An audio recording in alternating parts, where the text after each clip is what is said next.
Salut et bienvenue dans cette nouvelle vidéo. Aujourd'hui, je vous propose de découvrir ensemble Curtains.js et plus généralement, on va parler du WebGL et de l'utilisation des shaders. Donc les shaders vont nous permettre de créer des effets complexes qu'on ne pourrait pas forcément faire en utilisant simplement du CSS par exemple. Donc il y a un exemple directement sur la homepage, mais vous voyez que lorsque je passe sur cet élément-là, on a une sorte d'effet de rideau. Mais on a d'autres exemples dans la documentation. Par exemple, vous pouvez faire un effet de déformation sur votre image ou dans le cadre d'un carrousel, vous pouvez créer des effets assez intéressants. Donc pour cette vidéo, notre objectif, ça va être de recréer un carrousel et ce carrousel, on veut un effet de transition entre les images basé sur des petits pixels comme ça qui apparaissent. Donc ça marche dans un sens et ça marche aussi dans l'autre sens. Alors pour cette vidéo, je pars du principe que vous n'avez peut-être absolument jamais entendu parler des shaders, donc on va vraiment prendre les choses pas à pas et je vais essayer de vous expliquer au mieux que je puisse le fonctionnement justement de ce système. Donc je vais commencer par créer un nouveau projet. Alors moi je vais utiliser Vite. Si vous utilisez Parcel ou n'importe quoi d'autre, peu importe, ça n'a pas d'importance tant que vous êtes capable de faire du JavaScript et de pouvoir importer des librairies tiers. Donc je fais ici un coup de yarn create@vjs/app. Donc il va me poser quelques questions. Donc d'abord le nom de mon projet, moi je vais l'appeler tuto curtains et ensuite je vais choisir un template vanilla. Je me rends dans ce projet-là et ensuite je vais faire un coup de yarn pour installer les différentes dépendances et je vais lancer mon environnement de développement. Donc automatiquement sur ma page ça donne ça. Je vais ouvrir ce projet-là avec mon éditeur de texte. Donc moi je vais utiliser PHP Storm dans cette vidéo, mais vous pouvez utiliser n'importe quel éditeur. Comme d'habitude, ça n'a pas d'importance. À l'intérieur de ce projet, on a simplement une page HTML pour l'instant avec pas grand-chose. Alors je vais supprimer la div qu'ils ont mis par défaut et je vais me rendre dans mon main.js et supprimer le JavaScript qu'ils ont aussi mis par défaut. Et on va commencer à attaquer Curtains. Pour cela, au niveau de mon HTML, je vais devoir créer une div qui va représenter le plan que je vais vouloir dessiner justement avec Curtains.js. Donc je vais créer ici une div qui aura comme ID slideshow, comme carrousel en anglais. Cette div, je vais aller la styliser en CSS, donc dans mon style.css, je vais lui préciser que l'élément qui a l'ID slideshow va avoir une largeur de 600 et une hauteur de 300. Histoire de le localiser, je vais mettre un background color et utiliser un light gray. Je vois bien mon élément qui apparaît à l'écran et ça fonctionne bien. Au niveau de mon HTML, je vais aussi rajouter un nouvel élément qui va servir à Curtains pour le coup, qui permettra de créer le canevas. Donc je vais créer ici une div qui va avoir comme ID canvas. Cette div, je vais aller la positionner tout au-dessus de mon écran. Donc je vais faire un dièse canvas. Je vais préciser que c'est en position fixe, en top 0, left 0, right 0, bottom 0. Histoire que ça ne gêne pas la sélection de mes textes. Par exemple, si j'avais un texte dans la page, là je ne peux plus le sélectionner parce que j'ai mon canvas au-dessus. Je vais rajouter un pointer events à none. Voilà, comme ça, je peux cliquer au travers de mon canvas. Et je vais retirer maintenant mon petit bout de texte. À partir de là, je vais pouvoir utiliser Curtains. Donc la première étape, c'est de l'installer. Donc je vais faire un coup de yarn add curtains.js. Je vais fermer toutes les pop-up qui s'affichent. Je ne sais pas pourquoi elles arrivent là. Et dans mon code JavaScript, je vais pouvoir l'importer. Donc je vais importer, pour l'instant je vais importer rien, depuis curtains.js. Je mets ça pour aider juste mon éditeur à pouvoir importer automatiquement les choses. La première étape, c'est de démarrer Curtains. Donc on fait un const, on va l'appeler Curtain, et on fait un new Curtains. Et on pense à l'importer tout en haut. Donc moi il le fait automatiquement, c'est plutôt sympa. Donc ce Curtains, il va prendre un objet de paramètres, et on va lui donner deux paramètres. Donc d'abord, ça va être le container. C'est dans quelle zone il va pouvoir dessiner les choses. Donc ça peut être soit un HTML element, soit directement un sélecteur qui représente l'ID. Moi, je vais lui dire, par exemple, trouve l'élément qui a l'ID canvas. Ensuite, on va lui préciser aussi un autre paramètre qui va permettre de définir le pixel ratio. Et là, on pourrait être tenté de faire un window.device pixel ratio. Le problème, c'est que si on est sur un écran qui a une très très haute définition, ça va faire un dessin qui va être très précis, c'est très bien, mais c'est peut-être un peu trop précis. Donc pour économiser en performance, on va lui dire prends la version minimale entre 2 et le ratio de pixels. Donc si par exemple on a un pixel ratio de 18, si on s'imagine que dans le futur on a des écrans super méga HD, ça prendra 2. Ça ira pas plus haut parce que j'estime qu'à 2, on ne voit pas forcément la différence de pixels. Donc rien qu'en faisant ça, si vous inspectez votre page web, donc je vais sortir mon inspecteur ici, vous allez voir que dans l'élément qui a l'ID canvas, on va avoir un canevas. qui aura pile poil la taille de l'écran. Si vous redimensionnez votre fenêtre, vous voyez qu'il le change dynamiquement. Donc ce qu'il va nous falloir faire maintenant, c'est représenter ce plan et le dessiner. Donc on va avoir besoin d'un nouvel objet qu'on va appeler plane et on va faire un new plane. On va lui passer en premier paramètre l'instance de Curtain, donc ça va être le renderer. On lui passe en second paramètre l'élément HTML que l'on souhaite dessiner. Donc nous dans notre cas, ça va être un document.querySelector et on va sélectionner l'élément qui a la classe slideshow. En troisième paramètre, on va lui passer différentes options et pour l'instant on ne va rien mettre. Si vous sauvegardez, vous allez tout de suite avoir des petites alertes dans la console. Donc d'abord on va avoir une erreur sur le get bounding client rect, parce que ici effectivement moi c'est un ID, donc c'est en fait il me dit simplement qu'il ne trouvait pas l'élément, et maintenant je n'ai que deux warnings où il me dit qu'il n'y a pas de vertex shader et de fragment shader. Et c'est là que les choses vont se complexifier un petit peu. Donc il va falloir que je vous explique ce que sont les shaders. Donc les shaders, ça va être un bout de code que l'on va faire exécuter par le GPU et qui va permettre de faire certains traitements. On va avoir deux types de shaders, les vertex shaders qui vont permettre de positionner des choses dans l'espace 2D et le fragment shader qui va permettre de définir des couleurs.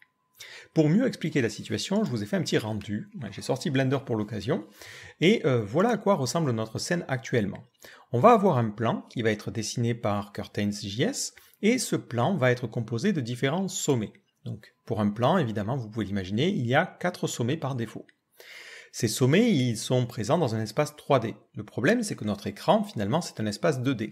Donc il va falloir, à travers des opérations mathématiques, être capable de transformer la position de ces sommets dans l'espace 3D, dans l'espace 2D de la caméra, pour obtenir une bonne perspective. Donc si je me place à la place justement de la caméra, notre sommet qui était ici par exemple, va être placé en haut de l'écran.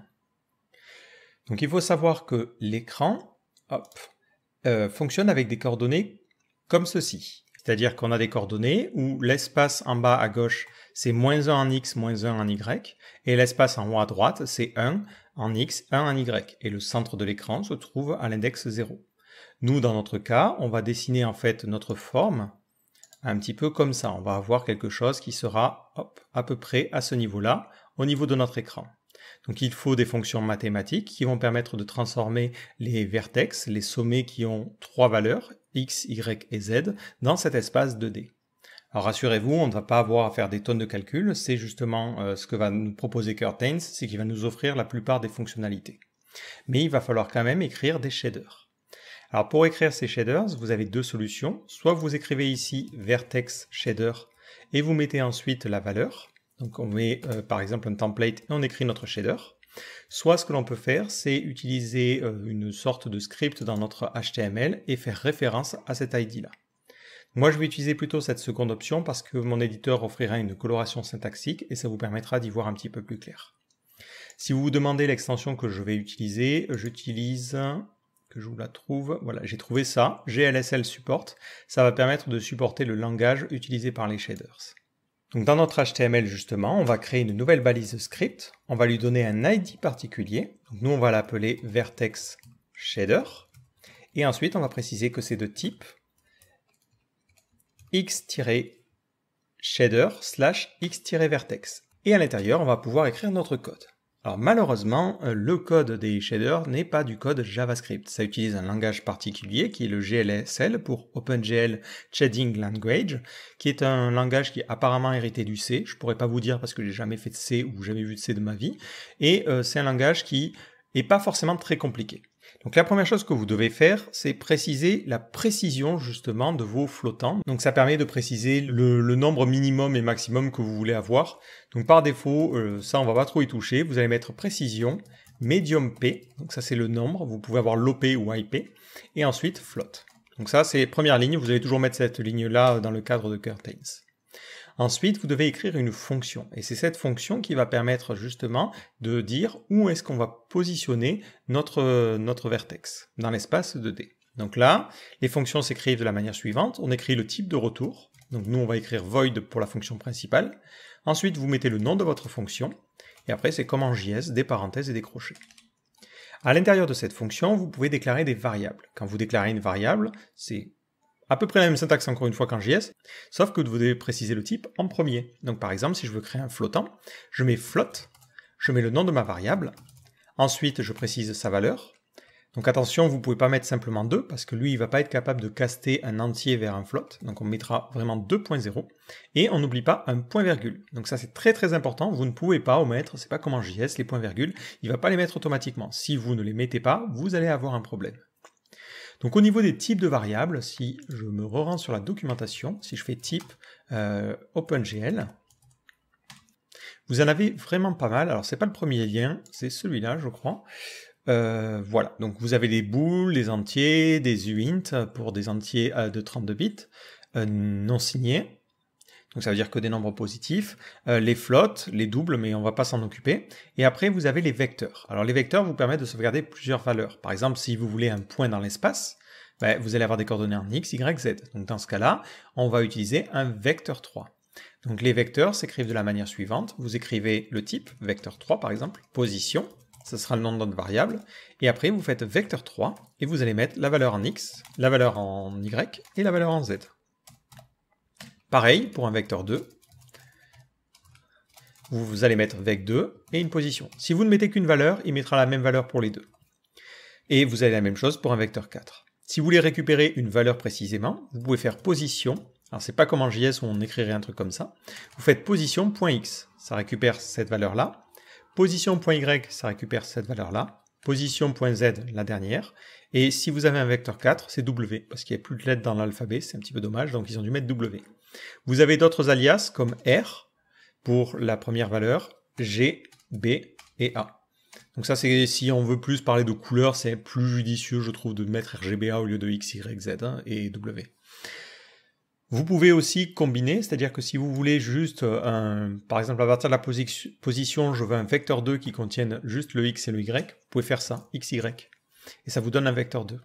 De la même manière, vous pouvez créer un vecteur 4 à partir d'un vecteur 3. Vous pouvez faire un vecteur 4, on va l'appeler position 4. Vous faites vecteur 4, vous lui donnez un vecteur 3, et vous n'avez que la dernière valeur à préciser pour que ça fasse 4. Voilà, donc ça c'est les vecteurs. Vous avez aussi les matrices. Donc les matrices, pareil, vous allez avoir une matrice 2, matrice 4, et ainsi de suite, ainsi de suite. Ça va être des valeurs qui vont contenir 2 valeurs en X et 2 valeurs en Y. C'est un double tableau. Alors si je vous donne un exemple, mais concrètement on ne va pas du tout avoir besoin de s'en occuper, mais voilà à quoi ressemblerait une matrice 3, typiquement. Vous avez en fait une colonne, puis une autre, puis une troisième. Donc vous allez au total avoir 9 valeurs. Les matrices vont surtout être utilisées pour faire des transformations sur des éléments. Enfin, vous allez aussi avoir des fonctions, donc vous pouvez par exemple lui dire, bah, tiens, j'aimerais bien utiliser le cosinus de quelque chose. Pour avoir la liste des fonctions, bah, il faudra chercher sur la documentation, vous cherchez GLSL function ou OpenGL function et vous allez trouver une liste de fonctions.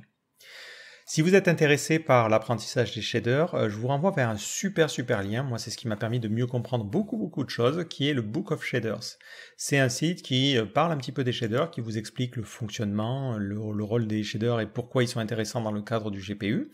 Et ensuite, vous avez quelques exemples. Et on vous explique comment faire des formes géométriques, gérer les matrices, ce genre de choses. Donc il y a beaucoup de choses, c'est très intéressant, je vous invite à le lire, peut-être après cette vidéo, comme ça moi je vous donne un petit début de piste, et si vous voulez explorer un petit peu plus loin, bah, ça peut être super intéressant. Ce qui est plutôt pas mal, c'est que si vous vous rendez en fait sur le code qu'il vous propose, vous pouvez cliquer sur n'importe quelle fonction et vous avez une explication avec un schéma qui vous permet de comprendre ce que fait cette fonction-là. Donc par exemple, si vous regardez les sinus, si vous avez un petit peu du mal avec la trigonométrie, ben hop, ça vous montre un exemple. Et vous pouvez comme ça tester des valeurs, changer des choses et voir ce que ça donne. Et ça vous montre un petit peu l'effet de vos fonctions. Donc c'est un site qui est vraiment super et je vous invite à le regarder si vous vous intéressez au shader. Donc nous, dans notre cas, ici, cette fonction main, ce qu'elle doit faire dans le cadre d'un vertex shader, c'est qu'elle doit définir une variable qui s'appelle gl_position. Alors ça, c'est une variable qui vient de l'extérieur. Elle s'appelle comme ça, voilà, il n'y a pas forcément besoin de déclarer le type, elle est déjà existante. Et vous devez lui donner un vecteur 4 qui correspond à la position de notre élément dans l'espace 2D. Alors vous vous dites peut-être, tu me parles de 2D et là on a un vecteur 4, c'est pas cohérent.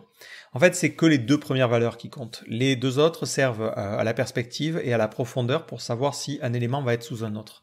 Donc nous, dans notre cas, Pour l'instant, on s'intéresse vraiment qu'aux deux premières valeurs. Donc si vous mettez par exemple 1.0, 1.0, 1.0 et 1.0, et que vous n'oubliez pas le point virgule, vous avez votre shader qui va fonctionner.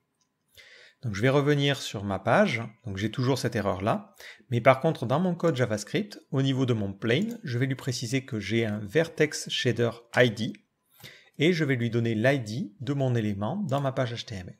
Donc c'est vertex shader. Je sauvegarde, et vous voyez que je n'ai plus d'erreur cette fois-ci concernant le vertex shader, j'ai juste l'erreur concernant le fragment shader.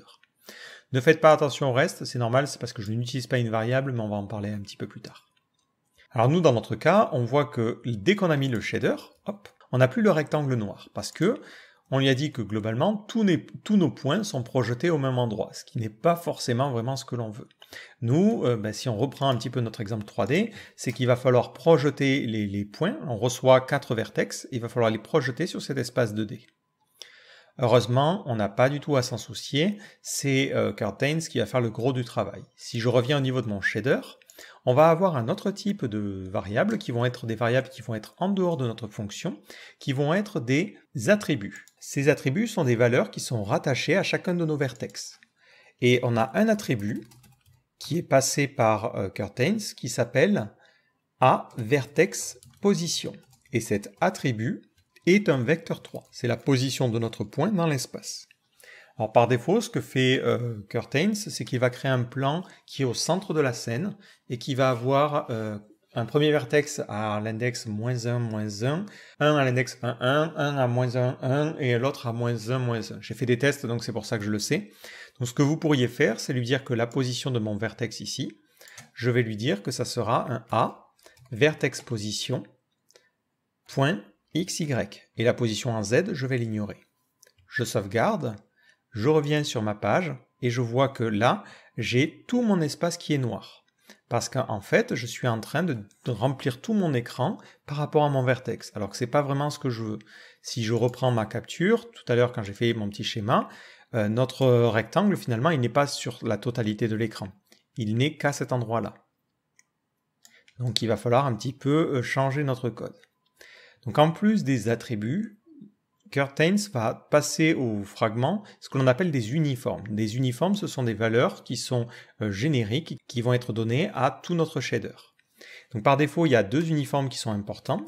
Donc on les écrit de la manière suivante. Uniforme, le type, donc ça sera des matrices 4. Et on en a deux, UMV matrix. Et un autre uniforme qui va s'appeler UP matrix. Ces matrices vont permettre en fait de transformer notre position de vertex et de justement faire la projection. Alors pour vous les expliquer, même si on pourrait totalement se passer de la compréhension, vous avez en fait trois matrices importantes. Une première qui va permettre de transformer votre scène. Donc par défaut, ce que fait Curtains, c'est qu'il crée un rectangle, il crée un carré. Donc par exemple, la première matrice, elle va permettre de scaler et de dimensionner différemment et de faire une sorte de rectangle. Mais cette matrice, elle peut permettre par exemple de déplacer l'élément. Elle peut permettre de le bouger en X ou en Y. Elle va permettre de transformer le modèle. Ensuite, on a la view matrix qui va permettre de positionner entre guillemets, il faut vraiment le mettre entre guillemets, la caméra. Donc la caméra, elle regarde notre scène et ici, elle est un petit peu en recul. Donc si on recule la caméra, ça revient globalement à reculer notre plan. Donc la view matrix va permettre d'appliquer une transformation pour positionner convenablement notre élément par rapport à la vue, à la caméra. Et enfin, on a la projection matrix qui va permettre de projeter nos plans, qui va permettre de projeter nos éléments 3D dans l'espace 2D de la caméra. Donc sur ce plan-là, lorsque l'on regarde à travers la caméra. Comme je vous dis, ça paraît très compliqué. C'est très compliqué, mais on n'a pas du tout à s'en soucier parce que c'est Curtains qui nous offre ces uniformes. Et il suffit juste ici de faire un UP matrix, de multiplier par l'UMV matrix et de multiplier ça par notre vertex position, donc qui a une valeur en X, Y et Z.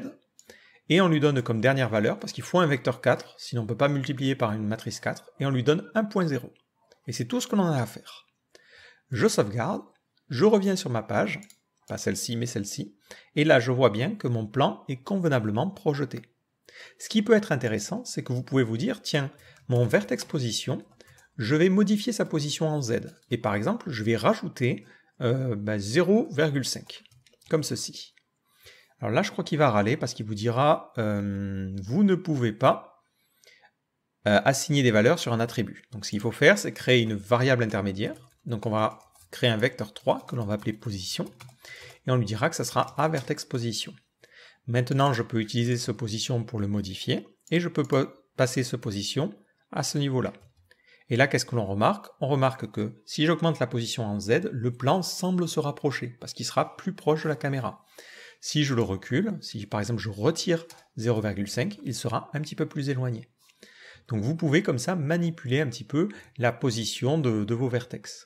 Si je lui dis par exemple la position en X, ça sera multiplié par 2, 2.0. Vous allez appliquer une transformation qui va élargir le truc.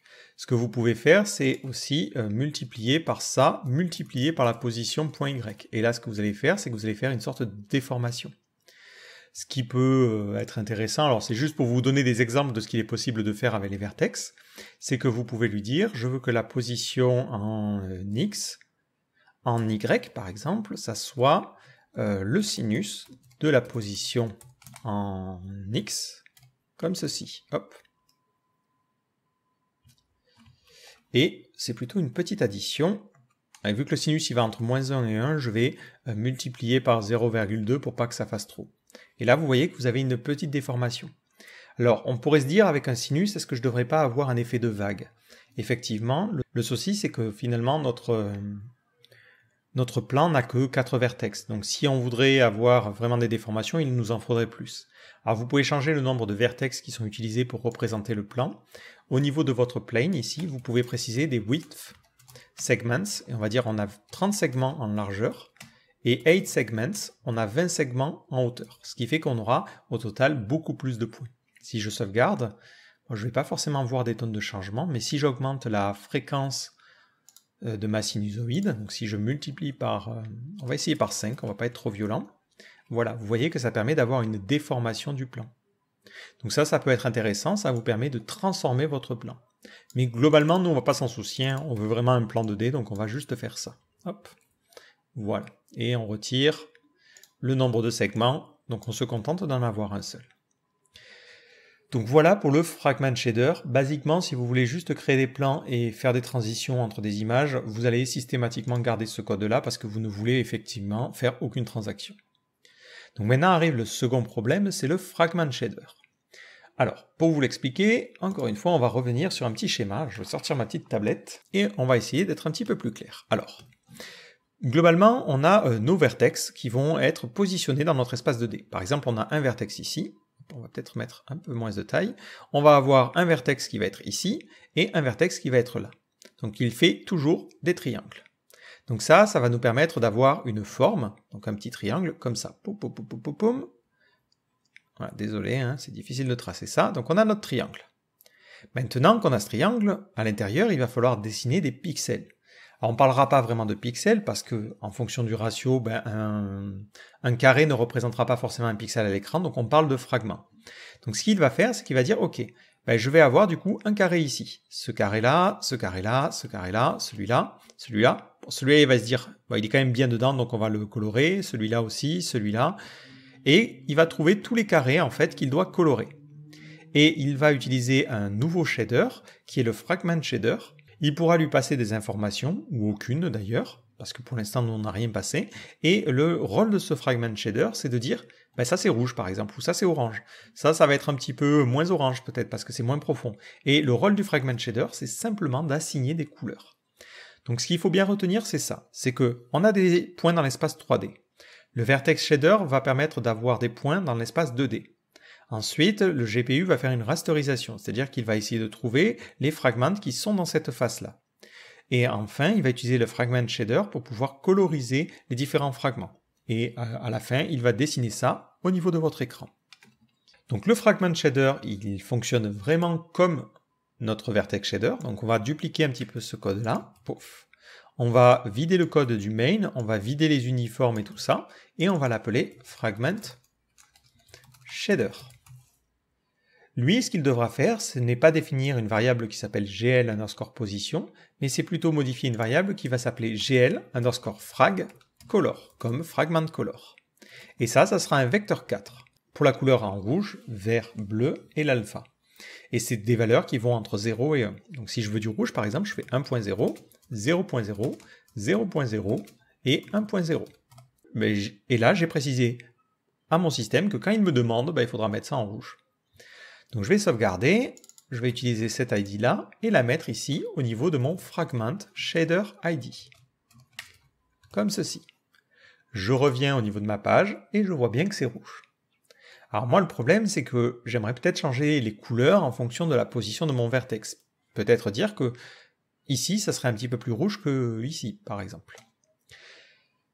Et c'est là que les embêtements commencent, parce qu'il va me falloir passer des informations et il faut que mon fragment shader soit au courant de la position de mon vertex. Donc ce que l'on peut faire, c'est passer des informations au travers d'un type de variable particulier qui sont les varying. Donc un varying, c'est une variable qui va être passée du vertex shader au fragment shader.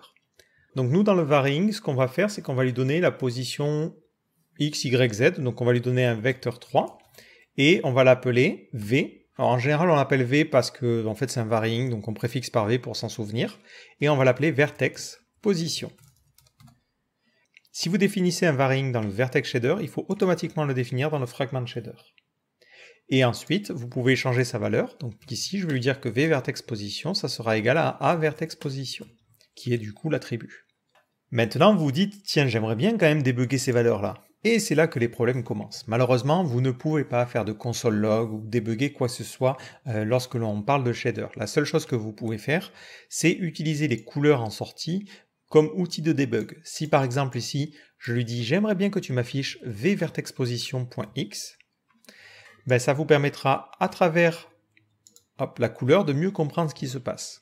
On voit qu'on a une sorte de dégradé qui commence à peu près au milieu et qui va vers ici.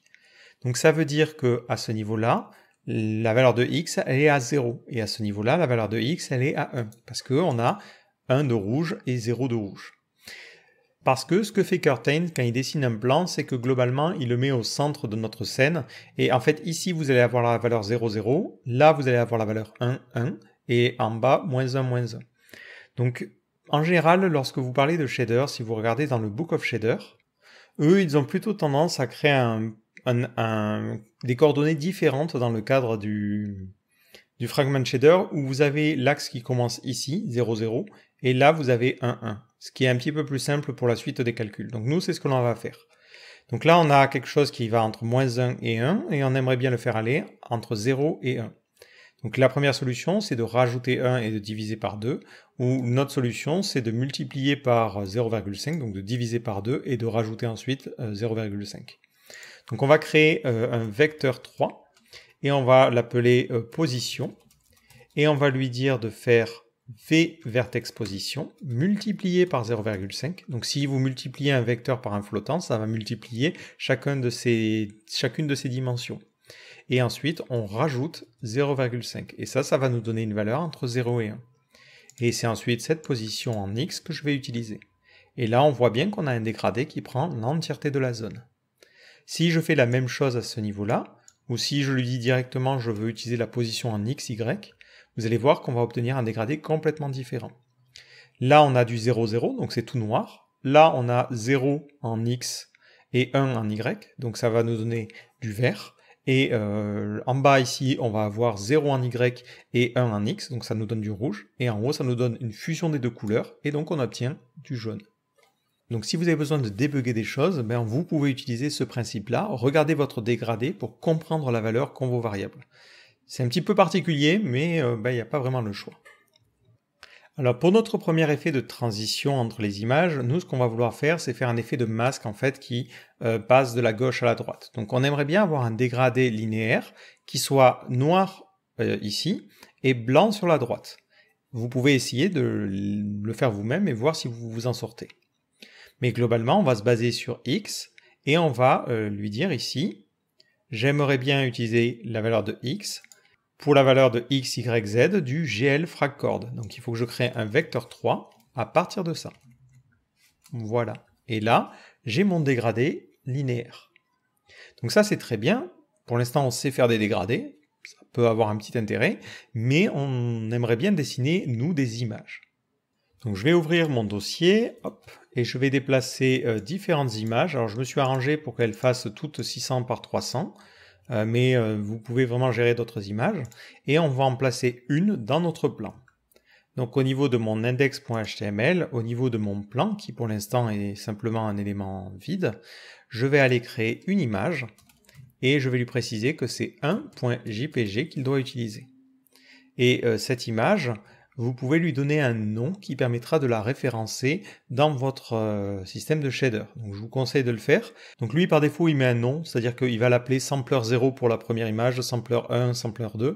Moi je vais lui donner un nom via l'attribut dataSampler et on va l'appeler U comme uniforme, active texture. Voilà. Donc je sauvegarde. Maintenant, dans notre fragment shader, il faudrait que je lui dise, bon, ben, lorsque je suis à ce niveau-là, il faudrait que tu pipettes, entre guillemets, la couleur du pixel dans l'image originale.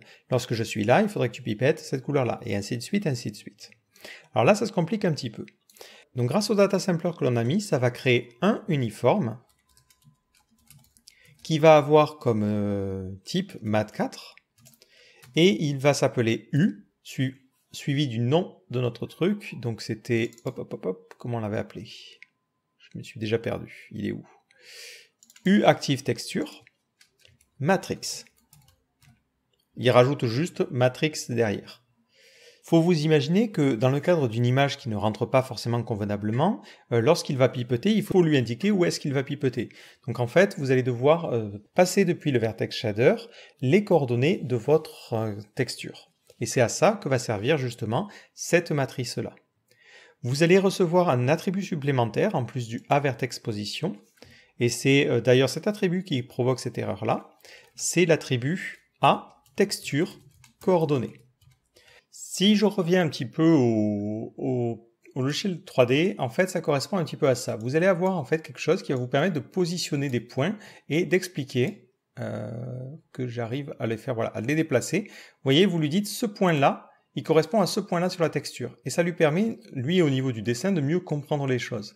Du coup, nous, ce que l'on est en train de faire, c'est exactement ça. C'est lui indiquer pour chaque vertex où sont la position dans la texture. Encore une fois, c'est intéressant de comprendre le principe, mais on n'a pas trop à s'en soucier parce que c'est Curtains qui va nous offrir la plupart des matrices et les calculs vont être faits quasiment de manière automatique et on va toujours écrire le même code. Ces coordonnées, il va du coup falloir les passer à notre fragment shader. Donc on va créer une nouvelle varying. Ça va être un vecteur 2, parce que c'est une position en X et en Y, et on va l'appeler V, active texture, coordonnées. Coord, comme ceci. Dès que vous créez un varying, mettez l'équivalent ici. Ensuite, vous définissez sa valeur, donc ça sera V, active texture, coord.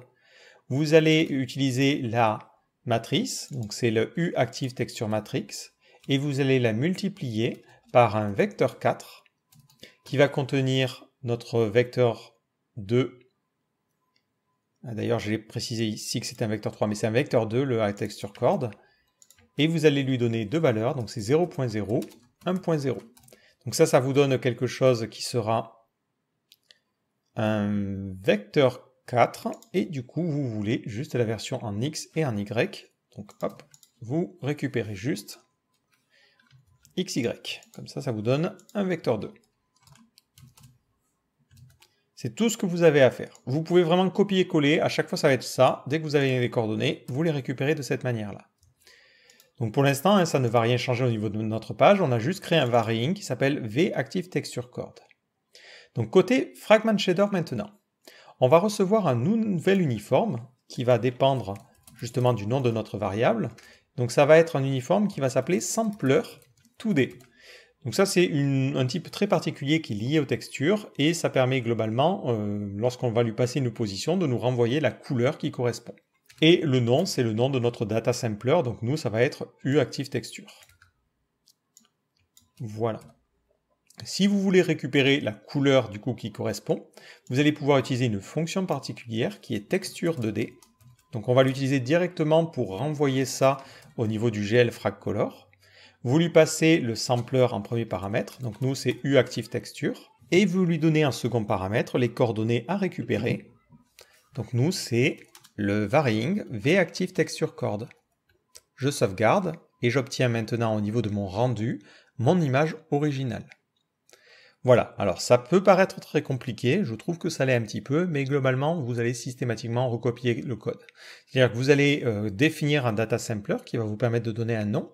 Vous allez alors dans votre vertex shader avoir une matrix qui correspondra au nom de votre sampler, et vous allez utiliser le aTextureCord pour pouvoir générer les coordonnées de texture.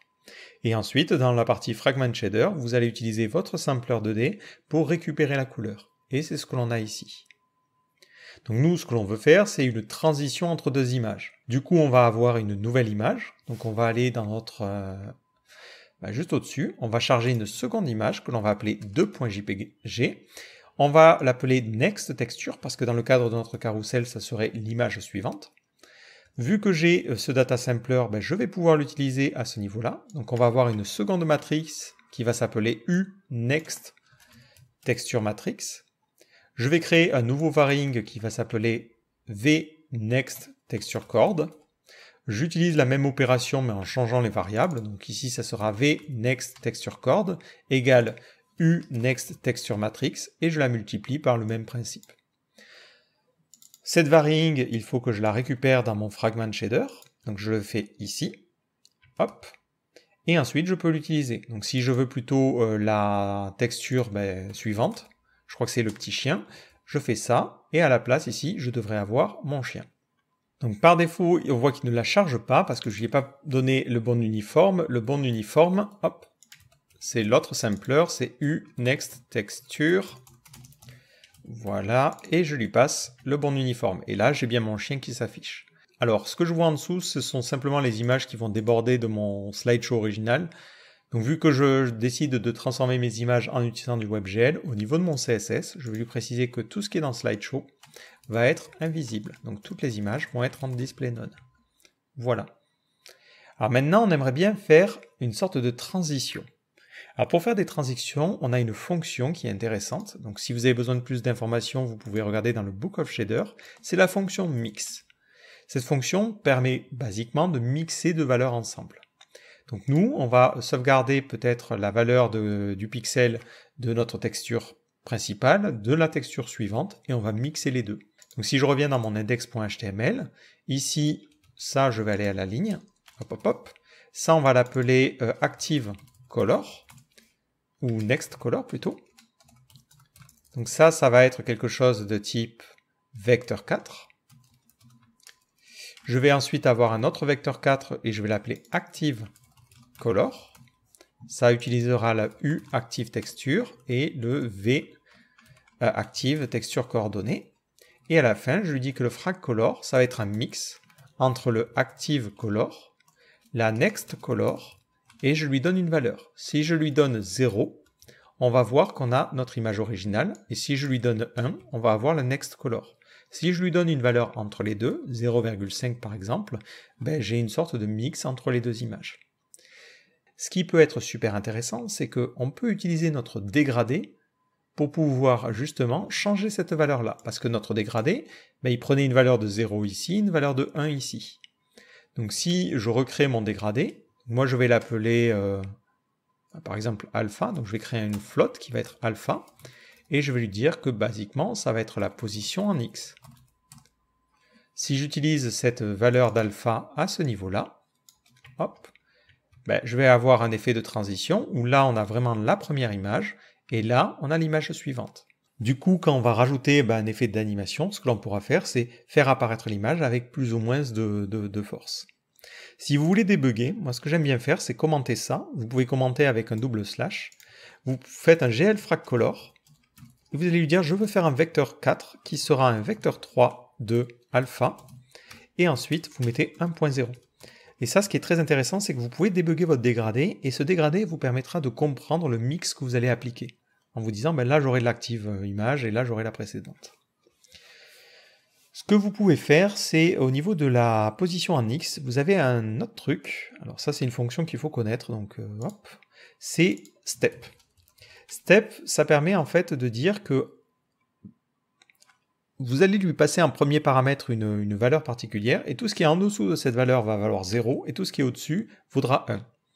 Si ici je lui demande par exemple de faire un step, je lui donne une valeur à 0,5, et je lui donne en second paramètre la position en x, tout ce qui va être au-dessus sera blanc, et tout ce qui sera en dessous sera noir, complet. Donc là, on aura globalement notre image qui va être vraiment séparée.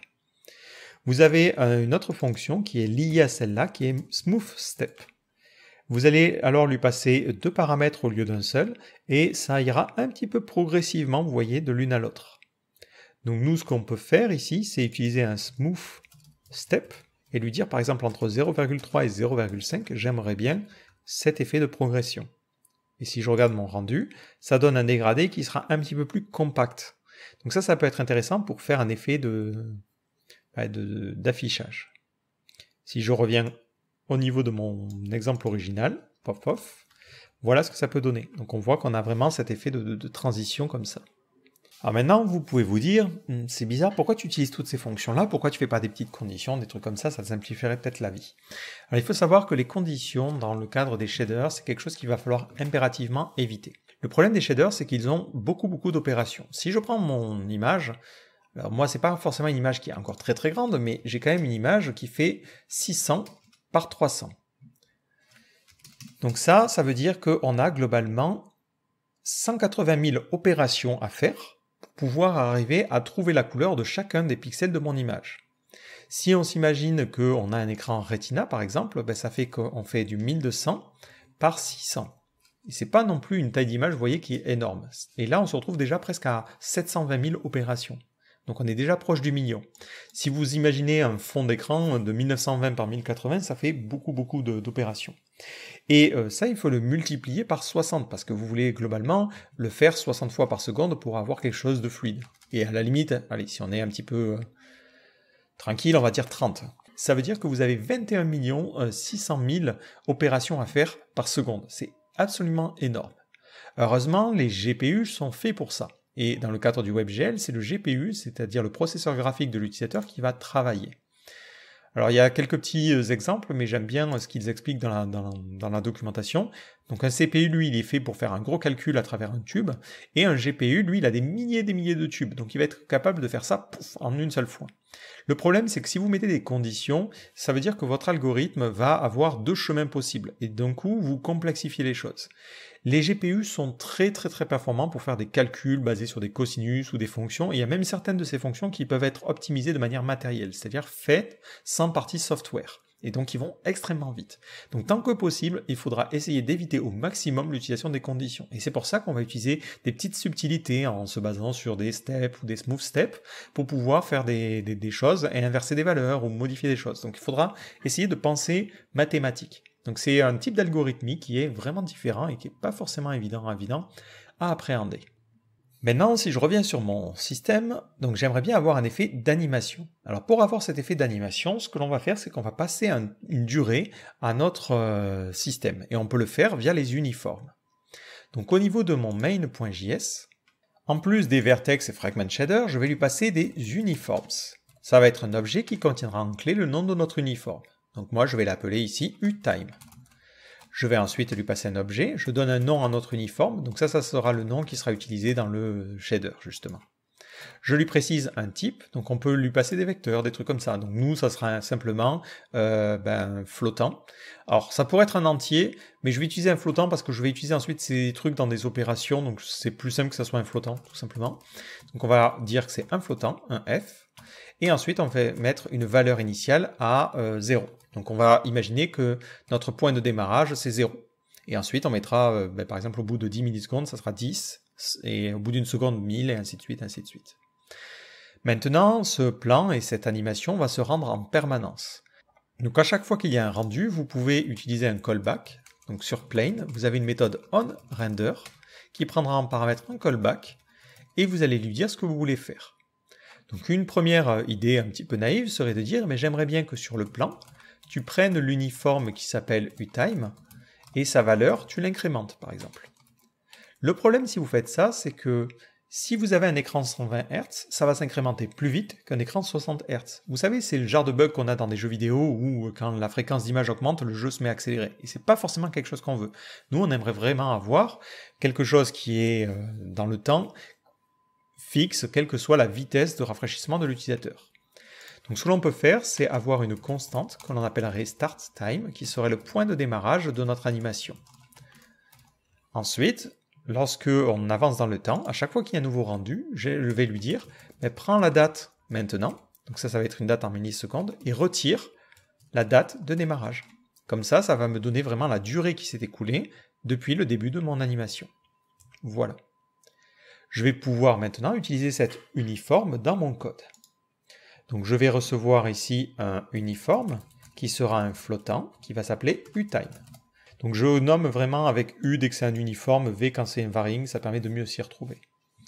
Et si on veut faire un effet de transition, si par exemple on veut faire évoluer le step, on va imaginer, on va revenir sur notre step de base, voilà, et c'est cette valeur-là qu'on aimerait bien faire évoluer, la première. On pourrait utiliser un sinus de uTime. Alors le problème de uTime, c'est qu'il va monter très vite, donc on va peut-être multiplier par 0,02 pour aller un petit peu moins vite. Et si je fais ça, même ça c'est très rapide. Hop. Voilà, si je diminue vraiment, on voit que c'est pas mal, mais ça va quand même de plus en plus vite. Ce qui n'est pas forcément normal, parce qu'effectivement au niveau de mon main.js, j'ai incrémenté. Non, là c'est directement la valeur. J'espère que vous avez peut-être remarqué l'erreur. Et là, on voit qu'on a notre effet. Ça va de 0 vers 1, mais là ça descend même en bas, ça va à moins 1. Donc nous, on voudrait plutôt une valeur qui aille entre 0 et 1. Donc ce que vous pouvez faire au niveau de votre système ici, hop, on va créer un nouveau flottant, on va l'appeler progress, et on va lui dire, tu fais un sinus de uTime multiplié donc par 0,0004, et ça, je vais le multiplier par 0,5, et je vais rajouter 0,5. Comme ça, j'aurai une valeur qui sera entre 0 et 1. Je suis en train d'écraser mon sinus. Et ça me donne bien cet effet-là. Donc à terme, ce qu'on en fera, c'est qu'en JavaScript, on va lui envoyer une valeur de progression pour avoir la progression de notre système, mais pour simuler en fait nos effets d'animation et pouvoir les tester, je trouve que c'est une bonne solution. Voilà, donc là j'essaie. Je vais peut-être accélérer la vitesse maintenant qu'on a corrigé notre problème, et vous voyez qu'on a bien cet effet-là. Si on s'imagine qu'on fait une petite progression, si je fais un progress plus 0,2 par exemple ici, hop, je me retrouve avec un problème. C'est vrai que j'en avais pas parlé, mais si vous faites une erreur dans le shader, c'est pas bien grave. Vous avez dans la partie console une petite erreur. Alors c'est pas des erreurs JavaScript, c'est des erreurs liées à la compilation du shader. En général, elles sont assez évocatrices, mais globalement, il vous dit step no matching overloaded function parce que j'utilise step avec 3 paramètres et ça lui pose un problème. Donc là, il faut utiliser smooth step comme ceci. Et vous voyez qu'on a un effet de transition entre les images qui est plutôt intéressant pour le coup. Moi, je trouve que ça rappelle vraiment les transitions un petit peu à la Star Wars, mais ça vous permet de voir un effet qui serait un petit peu difficile peut-être à faire en simple CSS. Donc on va peut-être remettre ce code-là d'ailleurs. Vous allez voir, ça va nous permettre de mieux voir notre dégradé. Après, toute la subtilité, ça va être vraiment de jouer avec les calculs mathématiques. Si par exemple je veux un dégradé qui fonctionne en diagonale, j'ai qu'à faire une addition de position .x et de position .y, ce qui va me donner du coup des valeurs qui vont aller entre 0 et 2, et je les multiplie par 0,5, histoire d'avoir une valeur entre 0 et 1. La subtilité, ça va être d'essayer d'avoir des valeurs entre 0 et 1. Sachant que si vous mettez une valeur en RGB qui est supérieure à 1, lui il s'en fiche. On ne peut pas être plus rouge que rouge, quoi. Donc si vous mettez 2, ça fera l'équivalent que... Ça sera la même chose que si vous mettiez 1, et si vous mettez moins 1, ça fait l'équivalent de 0. Mais voilà, là vous avez comme ça ce petit dégradé. Alors après, il faudrait grandir encore un petit peu plus pour prendre toute la zone. Mais si je retire ça, voilà ce que ça peut donner. Alors nous, on va revenir sur notre petit système de carré. Pour ce système-là, en fait, on a deux effets qui vont être combinés. Et pour mieux les visualiser, on va rester sur notre zone de couleur. Donc le premier effet, c'est qu'on aimerait bien être capable de dessiner un carré. Donc dans le Book of Shader, il vous explique comment dessiner un carré, mais basiquement, ce que l'on va faire, c'est qu'on va se baser sur step. Alors je vais peut-être garder la partie sinusoïde parce que je trouve que la fréquence est assez intéressante. On va peut-être supprimer la partie alpha et on va créer un nouvel alpha. Et je vais lui dire, j'aimerais bien créer un carré et lui donner une taille. Si je lui donne 1, ça serait un carré blanc qui prendrait la totalité de la largeur, et si je lui donne 0, ça serait un carré qui serait invisible. Donc pour ça, je ne vais pas m'embêter, je vais faire une fonction qui va s'appeler square. Donc cette fonction, donc on va la sauvegarder dans la valeur de alpha, et on utilisera notre fonction square, on lui passera la position actuelle de notre fragment, et on lui donnera la taille de notre carré, par exemple 0,5. Cette fonction, je vais aller la créer, donc tout en haut, au niveau juste au-dessus de notre main, je vais créer une fonction qui retournera un flottant et qui s'appellera square. Elle prendra en premier paramètre une position, donc on va l'appeler P et ça sera un vecteur 2 ou 3. Voilà, position. Oui, c'était bien un vecteur 3. Et ensuite, je lui donne une taille, donc ça sera un flottant size. Cette fonction, pour l'instant, je me contente simplement de retourner size qui est un flottant, donc ça correspond à la signature de ma méthode. Et j'ai bien mon gris là. En vrai, il faudrait que je lui dise, ça doit être noir jusqu'à la moitié, parce que c'est une taille de 0,5, et après ça sera blanc sur le reste. Donc typiquement, je vais pouvoir utiliser une step. Donc je vais faire un step sur la... Je vais prendre la valeur de la taille, et ensuite, je vais prendre la position en X, comme ceci. Donc je vois bien que ça fonctionne. Par contre, si mon carré est beaucoup plus petit, si par exemple je lui dis j'aimerais bien un carré en 0,2, il faudrait plutôt que ça soit la zone noire qui grandisse. Donc en fait, il faut que j'inverse la valeur de la taille. Donc je vais directement mettre ici size égale 1.0 moins size. Et là, on a bien notre petite partie blanche qui est beaucoup plus petite que la partie noire. C'est logique parce que notre carré est plus petit. Alors, il va falloir faire ça du côté gauche, mais aussi du côté droit. Donc, dans le step que je vais lui demander, je vais multiplier par 0,5. Parce que là, je veux la moitié au niveau là. Si je veux faire la même chose de l'autre côté, il faut que je fasse aussi une step en faisant 1.0 moins la position en X. Et dans ce cas-là, ça me donnera le même espace à droite qui a été rempli de noir. Et j'aimerais bien maintenant combiner les deux. Donc pour combiner les deux, ce qu'il suffit de faire, c'est de les multiplier. Parce que le seul moment où les deux zones vont être blanches, c'est les deux moments où ça va se croiser. Donc 0 fois 1, ça fera 0, 0 fois 0, ça fera 0, mais 1 fois 1, ça fera 1. Donc si je lui demande de prendre ça et de le multiplier par l'autre valeur, hop, là je vais obtenir un petit rectangle pour l'instant qui a 0,2. Et on obtient bien cette partie-là. Il faudrait faire la même chose sur l'autre axe. Alors l'avantage, c'est que, bon, ici je l'ai fait vraiment sur les deux, mais je pourrais, alors on va peut-être commenter ça, pop, pof. Je vais lui dire, plutôt que de faire un step sur la position en X, je veux que tu fasses un step, mais sur un vecteur 2. Ce qui fait que notre fonction renverra un vecteur 2, que je vais appeler border pour l'instant. Sur la position en X, ça va faire ce rectangle noir, et ensuite ça fera une sorte de carré noir vers le haut. Si je veux obtenir la zone blanche finale, il faut que je fasse une multiplication. Donc je vais lui demander de retourner border.x multiplié par border.y. Et voilà ce que je vais obtenir. C'est pas du tout ce que j'espérais. Oui, parce que là, c'est juste le vecteur 2 qui m'intéresse. Voilà ce que j'obtiens. Donc on voit qu'on arrive à obtenir la bordure en bas à gauche. Ce qu'il nous suffit de faire, c'est de faire la même chose pour la bordure en haut à droite. Donc ça, on va l'appeler bottom left. Je vais dupliquer ce code-là, l'appeler top right. Ici, je fais 1 moins ça. Donc attention à bien mettre le 1.0. Et je multiplie ensuite les deux. Donc ça va donner borderLeft.x multiplié par borderLeft.y multiplié par topRight.x multiplié par topRight.y. Et hop, j'obtiens maintenant un carré. Alors ce carré est déformé parce qu'on a une notion de résolution. En fait, il est carré dans notre axe 1, 1, 0, 1, mais vu que notre axe est un petit peu étendu sur le bord, l'apparence n'est pas carrée. Donc ce que l'on peut faire à ce niveau-là, c'est utiliser un système de résolution. C'est-à-dire que dans notre JS, on peut lui passer un uniforme supplémentaire, qu'on appellerait par exemple uResolution,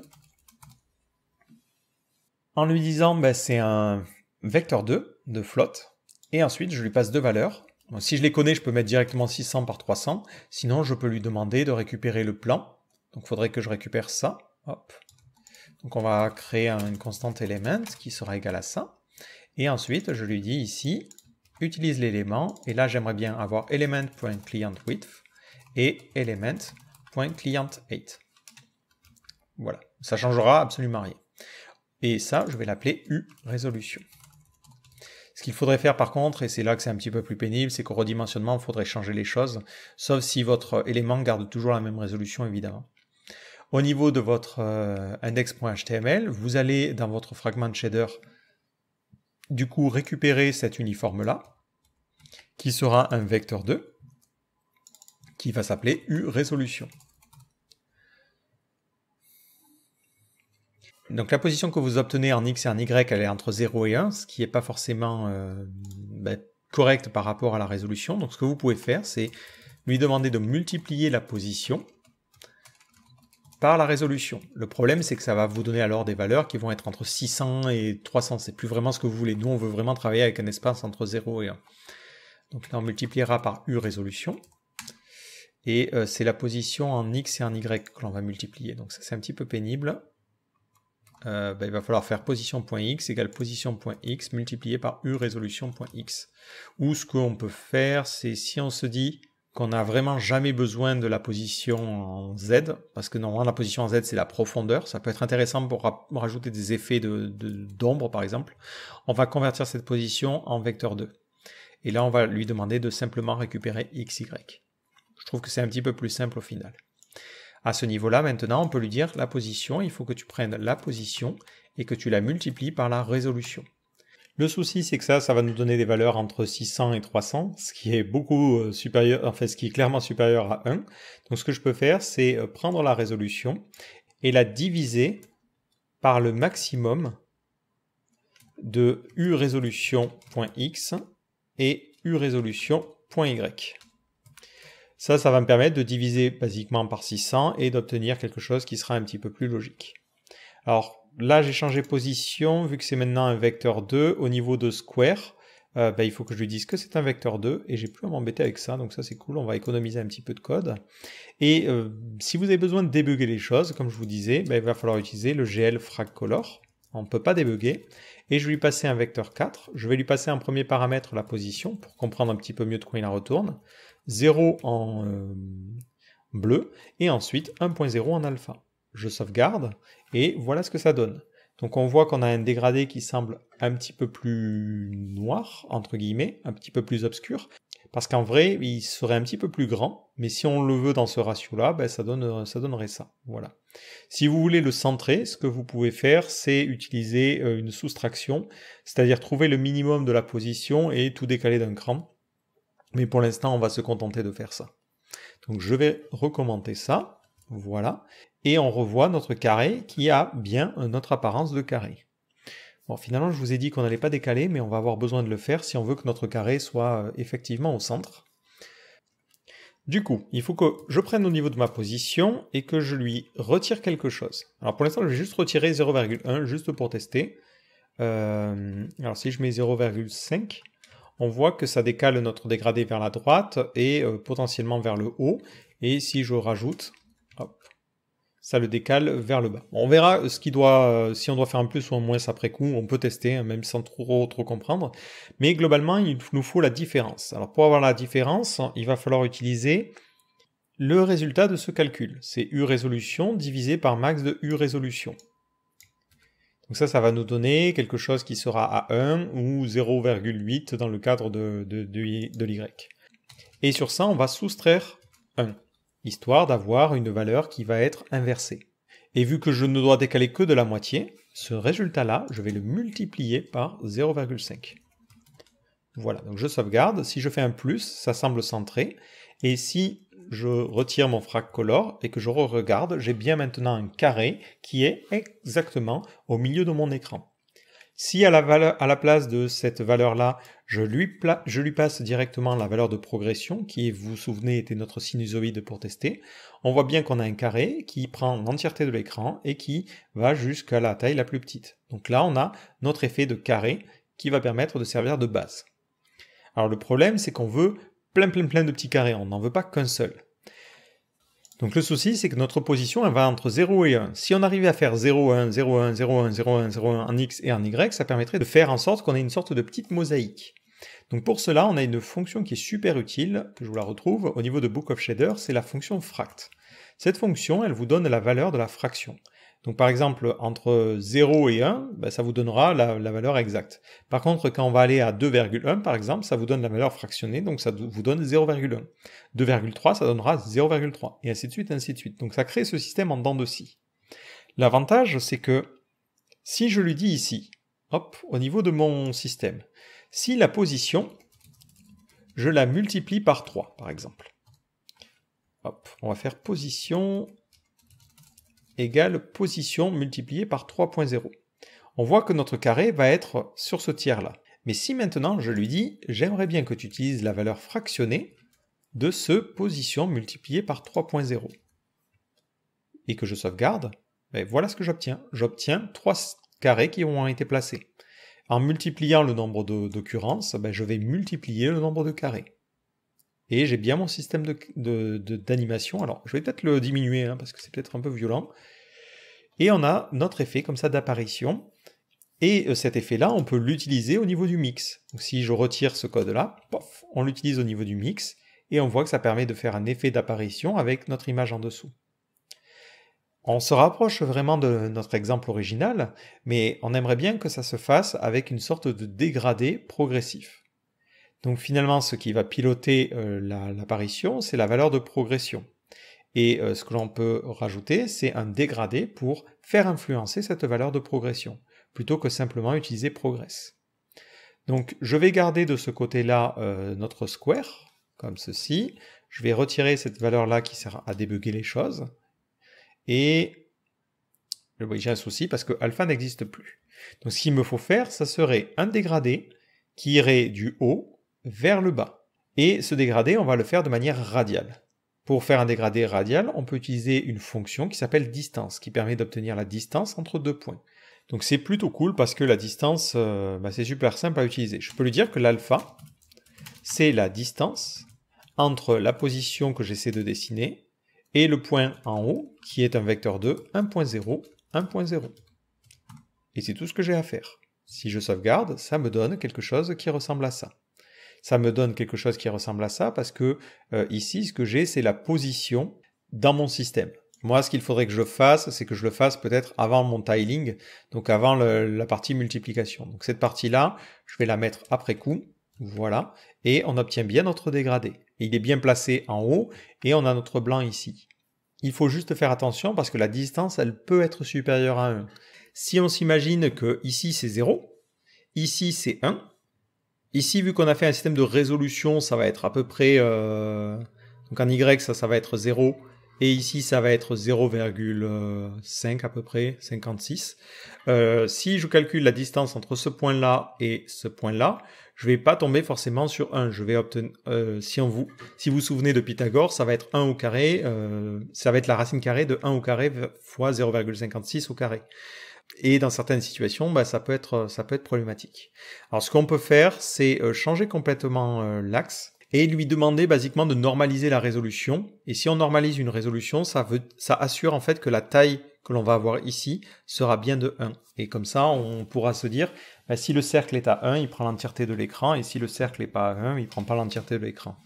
Moi, je trouve que c'est une solution plutôt pas mal, mais il y a plein de manières de faire les choses. Donc plutôt que d'utiliser ici le max, hop, donc on va revenir là, on va refaire ça, on va enlever le tiling, donc c'est ce qui permet de faire notre petite mosaïque, et on va retester ça. On va retirer aussi la partie qui fait la soustraction là. Donc là, si vous vous souvenez, on avait pris en compte la résolution, et là je vais plutôt utiliser un normalize plutôt qu'un max, et je vais les normaliser directement U résolution. et je vais multiplier ma position par ça. Pof. Qu'est-ce qu'on voit? On voit un effet à peu près similaire, et l'avantage ici, c'est que ça donne parfaitement une distance de 1 et on n'a pas de souci. Après, quand on veut créer notre décalage, du coup, il va falloir le créer à la fois en X et en Y. Donc, au niveau de notre position, on va lui dire de faire 1 moins la résolution qui est normalisée. Donc, ça sera 1 moins... On va peut-être créer un vecteur de normalized, histoire de ne pas le faire deux fois, résolution. Et ça sera cette valeur-là. Ensuite, on l'utilise ici, ça sera Normalized Resolution. Et on va l'utiliser à ce niveau-là. On fait 1 moins la résolution normalisée. Et ça, on le multiplie par 0,5. Ça simplifie aussi vachement le calcul à ce niveau-là. Je reviens sur mon idée de cercle, je crée mon alpha. Donc je vais revenir ici, je commente ça.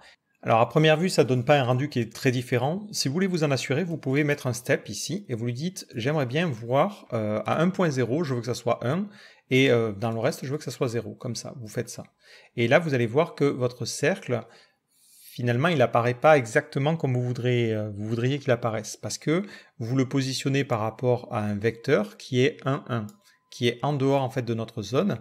Donc là, il faudrait prendre notre vecteur, d'ailleurs on peut juste l'écrire comme ça, et lui dire, il faudrait que tu retranches un vecteur 2 qui fasse 1.0 aussi, moins le normalized resolution, le tout multiplié par 0,5. Du coup, je pourrais faire là un 0,5 directement et multiplier ça par 0,5. Si ça m'évite une parenthèse, c'est toujours bien. Si je sauvegarde, ça me donnera un cercle qui est parfait, qui est entièrement noir. Si je mets un cercle à 0, il va être entièrement blanc. Et si je fais un cercle à 0,5, normalement, il devrait prendre une partie.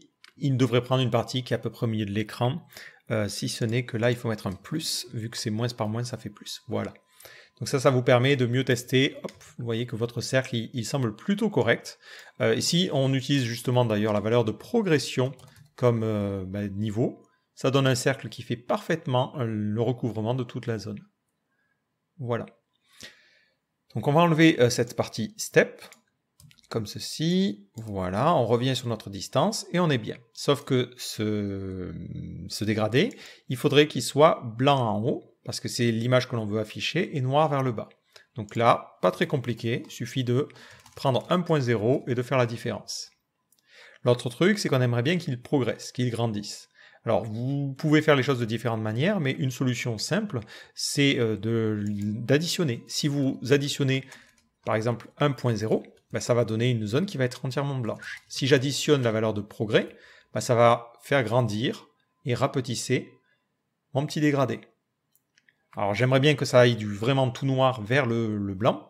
Donc ça veut dire que cette valeur-là, il faut qu'elle aille entre moins 1 et 1, plutôt que d'aller entre 0 et 1. Donc je vais multiplier cette valeur par 2 et retrancher 1. Et on va mettre ça entre parenthèses. Pof. Et vous allez voir que maintenant, on va obtenir un dégradé qui est noir complet vers un dégradé blanc complet.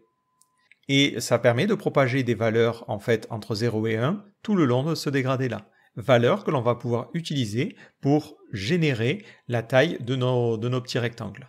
Donc on va toujours utiliser la position à ce niveau-là. Voilà, histoire de faire plein de petits fragments. Et ensuite, hop, ça on va le commenter. Je vais utiliser mes carrés comme ceci.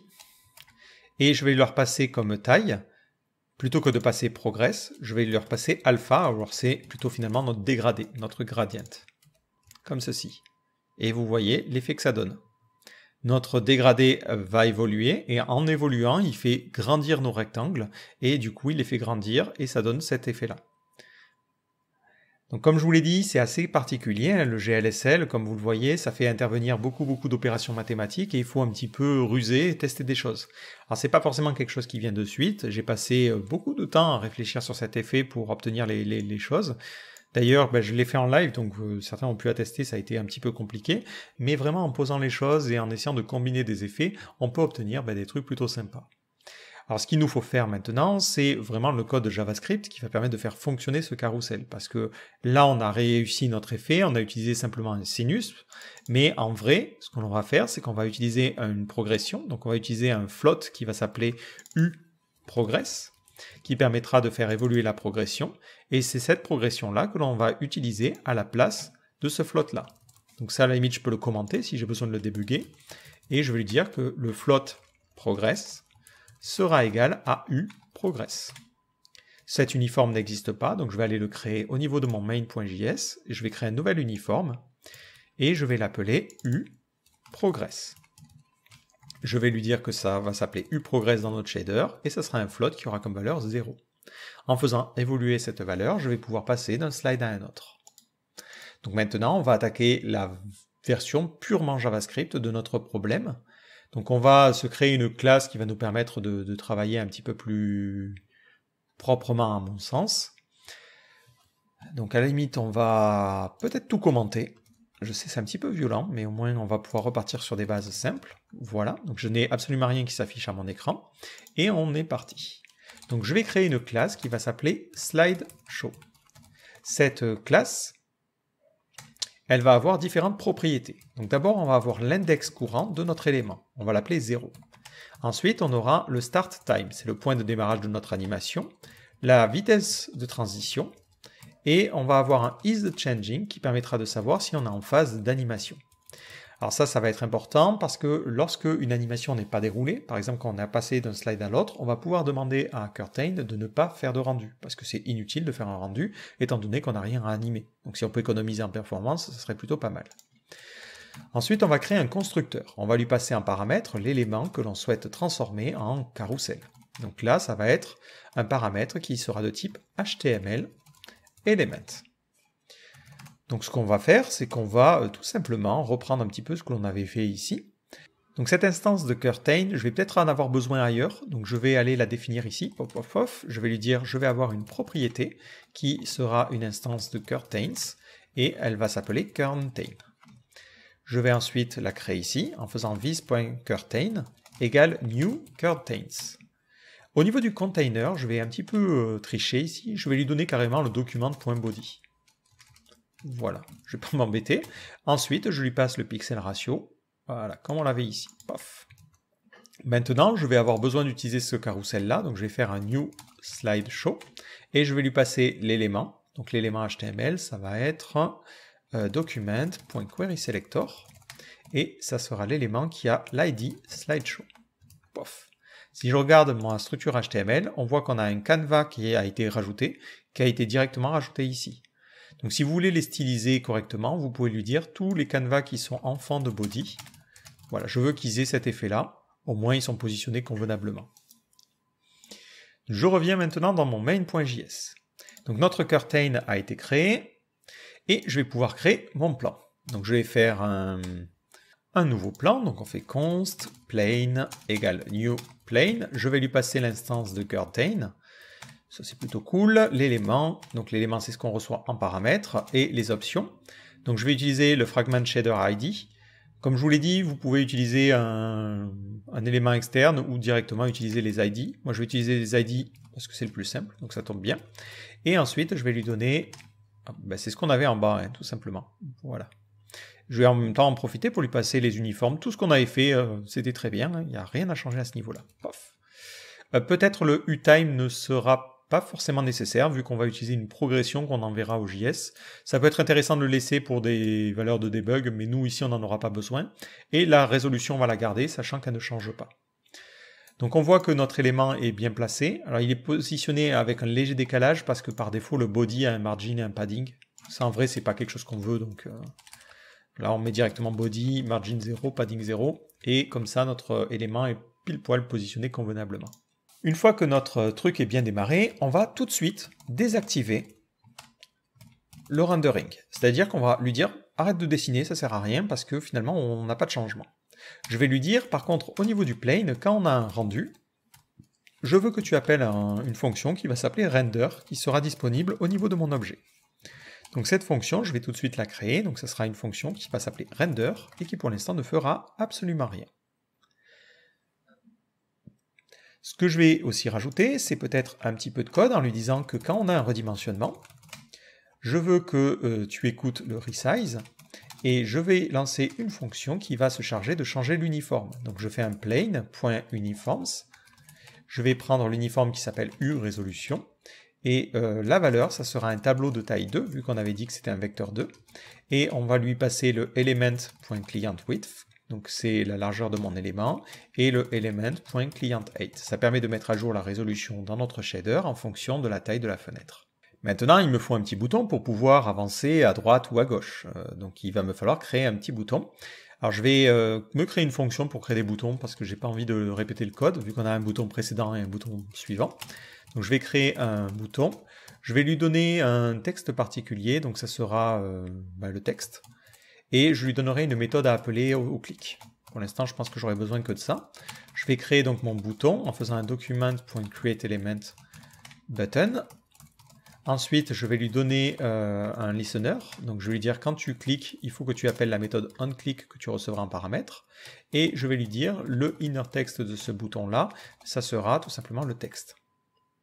Et à la fin, je return mon bouton. Lorsque le slideshow est initialisé, à ce niveau-là, je vais pouvoir dire dans mon élément, j'aimerais bien que tu rajoutes 2 boutons. Donc on va se mettre juste ici, hein. On peut le faire même avant. Donc là on va mettre on crée les boutons.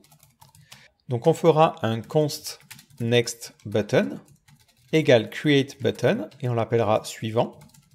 Et on lui dira quand tu cliques dessus, j'aimerais bien que tu appelles la méthode, on va l'appeler move, et on lui dit il faut que tu avances d'un cran. Lorsque on va appuyer sur le bouton Prev Button, qui va s'appeler précédent, j'aimerais bien que tu te déplaces de un cran vers l'arrière. Ça permet d'éviter de créer une fonction next et prev. Et ensuite, je vais lui dire, au niveau de l'élément, je veux que tu rajoutes le next button et aussi le prev button. Voilà, ça permet de créer les boutons de navigation à la volée dynamiquement. Et qu'est-ce que je voulais dire? On est bon normalement. Il faut juste créer la fonction move. Donc ça va être move et elle recevra la direction qui sera un entier. Donc là pareil, je précise les types, au moins ça me permet de comprendre de quoi il en retourne. Donc je vais regarder au niveau de ma console. Alors à première vue, j'ai pas de problème, bien qu'on ne voit pas les boutons suivants et précédents. Et on ne va pas les voir parce qu'ils sont bien là, mais en fait ils sont positionnés un petit peu trop en bas. Donc au niveau de mon CSS, je vais simplement lui dire que les slideshows, ça va être en position relative. Et je veux que les boutons soient en position absolue. Ils vont être en top 100%. Mais on va aussi les déplacer un petit peu vers le bas. On va mettre 20 pixels comme ça. Et on va mettre un left 0 pour l'instant. Hop, voir si ils sont pas assez bien placés encore. 50 pixels. Ah non, c'est plus 50 pixels, autant pour moi. Voilà, c'était donc plus 20 pixels, c'était très bien. Et le dernier bouton, donc ça serait le bouton bouton suivant. Donc ça serait le last child. Hop, on va le mettre en left 0 et lui en right 0. Bon, je fais du CSS à l'arrache parce que c'est pas le focus de cette vidéo, mais c'est juste d'avoir 2 boutons que je puisse appuyer. Alors maintenant, on a justement le moment où on va appuyer. Donc lorsque l'on va appuyer, il va falloir demander à Curtain de relancer le rendu.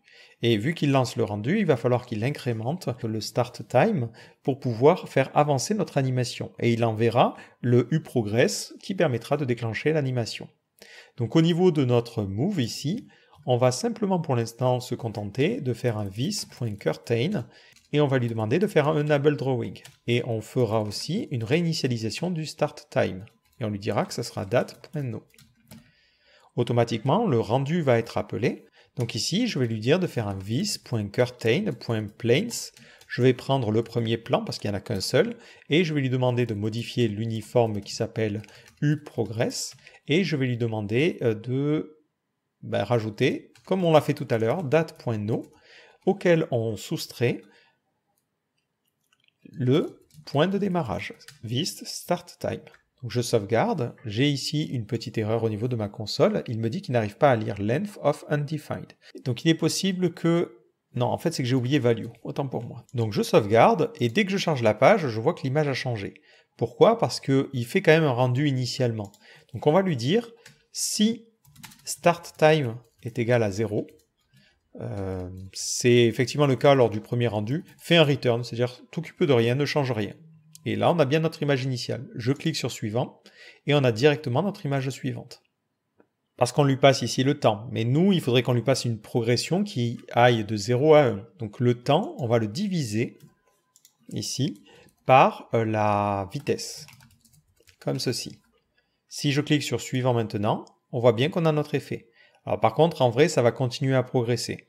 Donc il faudrait lui rajouter une condition en lui disant que si cette valeur-là, donc là on peut sauvegarder ça dans une valeur que l'on va appeler progress, donc on va sauvegarder une valeur qui va s'appeler progress, on lui dira que si le progress est supérieur à 1, bah dans ce cas-là, on va pouvoir peut-être s'arrêter et on peut restopper l'animation, parce que ça ne sert à rien de persister et de continuer à la faire.